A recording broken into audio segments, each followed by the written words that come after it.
Hey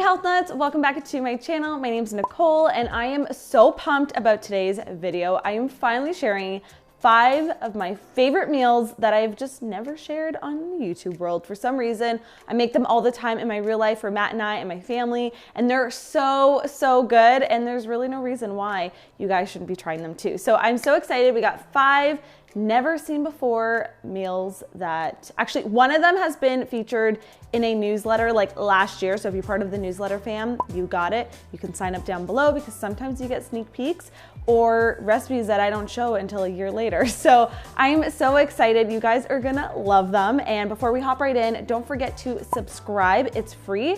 I post videos every single week on this channel, and something very exciting is happening next month that you don't want to miss. We've been doing lots of planning and I'm so pumped. So if you guys are in the festive spirit, you guys definitely need to be following me for December.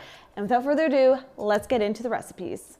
First up, we're starting with my favorite meal of the day, which is breakfast. These are my chai spice pancakes with a coconut butter maple glaze. Like many of my favorite pancake recipes, we're gonna start with a very ripe banana and I'm gonna just mash it into a bowl. The reason I love using banana in a lot of my baked goods, and especially pancakes, is that it adds a lot of moisture, but it also adds some nice sweetness to it.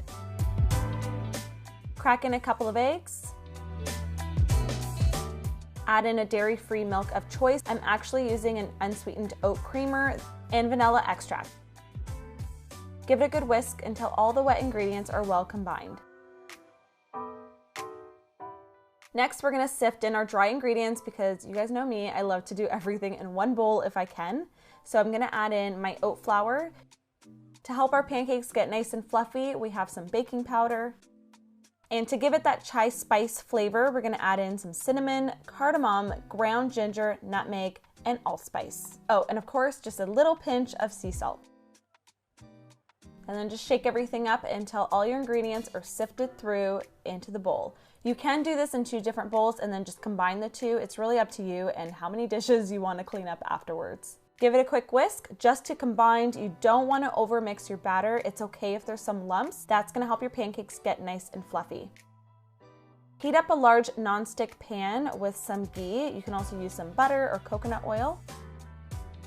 And then using my handy, trusty ice cream scoop, I'm going to scoop on some batter. If you guys don't have this kitchen tool yet, you are missing out. It's one of my favorites and I don't know how I would live without it. Another trick of mine is cover your pancakes with a lid. It gets them nice and fluffy, and then just flip them over once they're golden. I got distracted and left mine on a little too long, but it's fine. It turned out good. They're still delicious. Time to pile them up high and drizzle them with a coconut butter maple glaze. This glaze is really easy. I have the full recipe on the blog post, which will be linked down below. Then you can top it with some banana and drizzle on a little bit of maple syrup if you like it extra sweet. Top it with some crushed nuts. Either walnuts or pecans work really well on these, and you are ready to dig in. These are my favorite pancakes around the colder months with all of those warming spices. It's so delicious. Next up, we have my all-time favorite homemade golden chicken vegetable curry. This curry is crazy good and you seriously need to make it. In a small food processor, which I'm gonna link this one down below because I use it in so many of my recipes, we're gonna add in some quartered shallots, lots of garlic, ginger root, fresh lemon juice, which I'm using my hand citrus squeezer here, oil. You can use avocado, olive oil, whatever oil you like, green onion.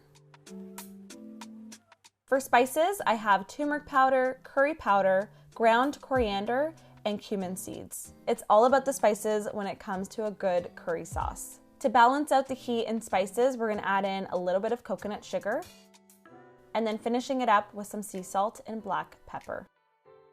Pop on the lid and you're gonna process it until it's nice and creamy smooth, like a very smooth spread. You may need to stop it halfway, scrape down the sides, and continue to process. And then once it's done, we're gonna heat up a large nonstick skillet with some oil. add in your cut up chicken. I'm using boneless, skinless chicken breasts in this case, but you can use really any protein you like. Even tofu would be really delicious. And we're just gonna brown it on both sides. You wanna cook it to about 80%, and then we're gonna transfer it off the heat and set aside. To the same pan, we're gonna add in our beautiful golden curry paste. At this point, you wanna continue to stir, so we're cooking up the curry paste, but we're also making sure not to burn it. You only need to do this for a couple of minutes. It just allows all the flavors to get really fragrant and cook up before we add back in the chicken. Give the chicken a quick toss in the curry paste just to evenly coat it, and then we're gonna add in our veggies. So here I have some button mushrooms. These are super cute and you don't even need to chop them, which is nice because they're just so miniature. I also have some sweet red bell pepper that I've sliced, and some fresh green peas. You can use frozen, really you can use any vegetables that you like for this dish, which I love. Every time I make it, I use different vegetables and it's delicious every time because it's all about that curry sauce base, and then really anything else you can play around with and add your own kind of twist and style. Give everything a really good toss and saute it in that delicious golden curry sauce. Now it's time to add in our coconut milk. I'm using full fat canned, and it's gonna just bring this dish to life and allow everything to swim in this gorgeous curry sauce, and it's delicious, and it's what you're gonna want to serve on top of your rice. Let this cook up and thicken with the lid off until the vegetables are tender but still crispy and the chicken is fully cooked through. Now it's time to plate. I'm just gonna serve this over some rice. I'm using jasmine. Basmati is really delicious too. And you can just ladle it on with that sauce, and the rice is just gonna soak everything up.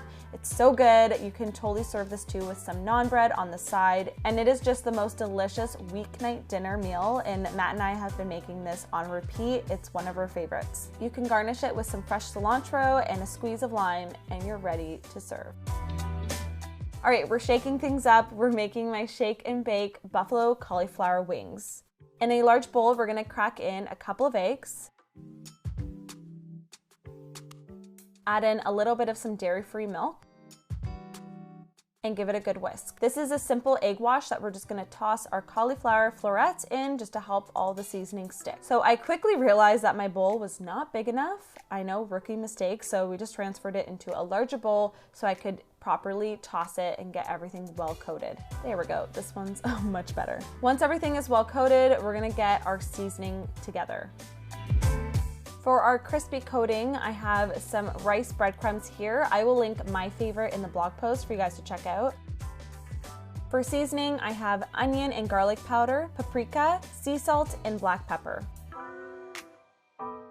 And lastly, we're gonna add some nutritional yeast, which I just love the flavor of this stuff. If you've not had it, it has like a slight kind of cheesy taste to it, and it's a great texture too, especially for breadcrumb coatings like this one. Give it a quick mix and then set aside. We're gonna add our cauliflower florets into a large bag that you can shake it up. You can also do it in a large container. I love these silicone ones. We sell them on the shop. I will link them down below. I've used them for everything and they work really good for this recipe as well. Top it with that breadcrumb mixture, seal it up, and give it a good shake.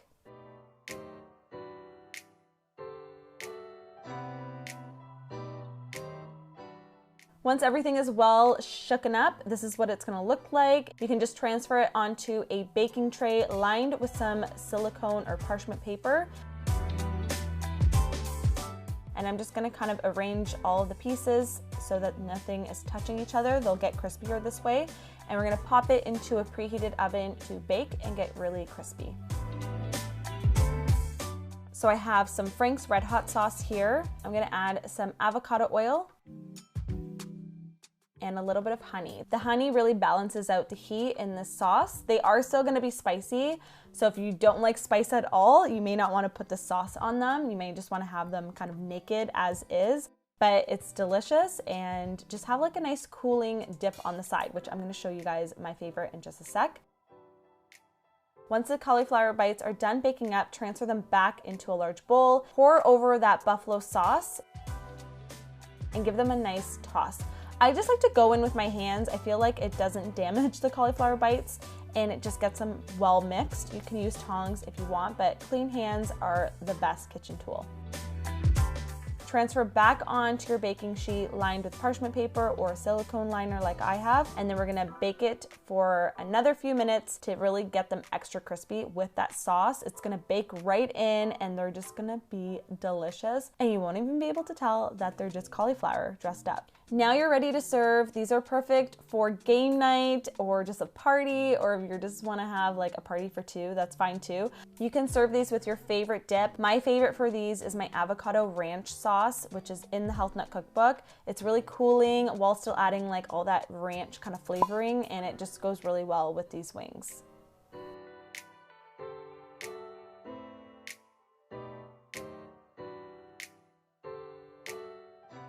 Next up, we have a family staple recipe that we've been making for years, and I'm finally sharing it. This is my one pot potato and vegetable egg stew. So in a large pot, you're gonna add some water about 3/4 of the way up. Throw in some peeled and chopped potatoes,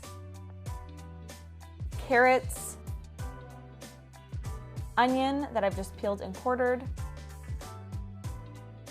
a few garlic cloves. I have some dried bay leaves from my grandma's garden in Portugal, a drizzle of olive oil,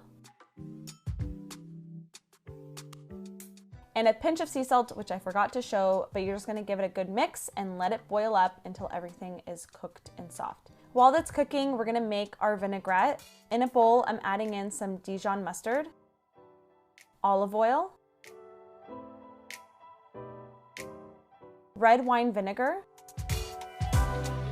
minced garlic, finely chopped fresh parsley, and some sea salt and black pepper. Give this a good whisk until well combined. You can also transfer it into a mason jar and give it a really good shake to help emulsify the vinegar and the olive oil together. Oh, and I totally forgot to add some paprika. We're gonna add that in as well. It's funny, it's those recipes that you make all the time that you always forget the recipe when you're actually kind of trying to put it together and give it to someone. But don't worry, I'm gonna have the whole breakdown on the blog. A link will be down below. During the last 10 minutes of boiling for your vegetables, we're gonna add in our eggs. They're just gonna all cook up in one pot.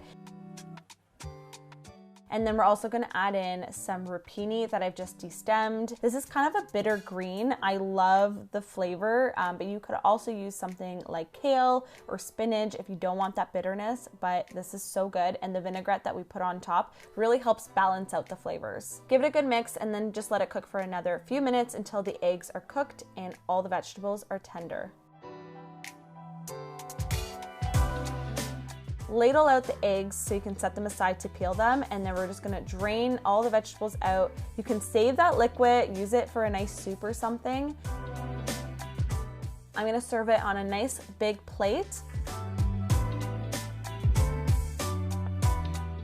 Top it with our hard-boiled eggs, and then drizzle on that delicious vinaigrette. This is so good. It seems so simple, vegetables and eggs.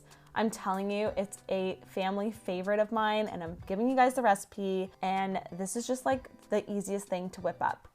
Next up, we have my 5-minute Caesar dressing. It's so easy, it's dairy-free, there's no nuts or soaking or blending involved. You just make it all in one bowl and whisk it up. To a bowl, I'm gonna add some water, apple cider vinegar, tahini, which is just blended up sesame seeds. For spices, I have garlic powder, sea salt, and black pepper, nutritional yeast, and some finely minced capers in its brine. Give it a really good whisk until everything gets really creamy, and I'm telling you, no one's gonna know this is A, dairy-free, B, healthy, and C, delicious until they try it. It's so good. Serve this on your favorite salad or Caesar salad. I used a mixture of romaine, black kale, and some thinly sliced radish here, but you can use whatever combination you want. And even better, top it with my almond parm. This is a recipe from the Health Nut Cookbook. It is so good. It's made with almond flour, believe it or not, and it really does taste like Parmesan cheese. This dish is so cheesy and creamy, and it just surprises me every time that it has no dairy at all, and it's just so simple to make. There you have it, 5 of my favorite meals that I've never shared before. I'm so excited for you guys to try each and every one of these recipes. Enjoy, let me know which one is your favorite, and I will have all of them linked down below on the blog, so grab the recipes. There you have it, my 5 meals that I've never shared before that are honestly my favorite. I make them all the time. I'm actually making the chicken curry tonight. It's so good. You guys need to give them a try. Let me know which one you are most excited to try in the comments down below. And as always, don't forget to subscribe. All of the recipes will be linked down below in the info box for you guys to easily grab, save, pin them for later, make them this week. You will love them. They're all super easy, delicious, and also healthy, which I love. So thank you so much for hanging out with me guys today. I will see you guys in my next video. And like I said, you don't want to miss what's coming in December. It's really good. So stay tuned, and I will see you guys in the next one. Bye. My nose is so itchy the entire time.